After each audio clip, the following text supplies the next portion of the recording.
नेहमी तेच ते भाज्या खाऊन कंटाळा आला असेल तर या पद्धतीने व्हेज कुर्मा एकदा नक्की ट्राय करून पहा। तर त्यासाठी इथे मी कढईमध्ये पाणी टाकून घेतलेलं आहे।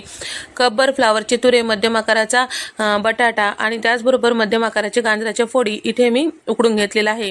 त्यानंतर ग्रेव्हीसाठी भिजवलेले काजू, खसखस आणि तीळ, सुकं खोबरं आणि त्याचबरोबर फुटाण्याची डाळ हे सगळं छान थोडंसं पाणी टाकून ग्रेव्ही तयार भाजीला फोडणी देण्यासाठी कढईमध्ये तेल टाकून घेतलेलं आहे। जिरे, मोहरी, खडे मसाले, कांद्याची पेस्ट, आले लसणाची पेस्ट टाकून परतून घेतलेलं आहे।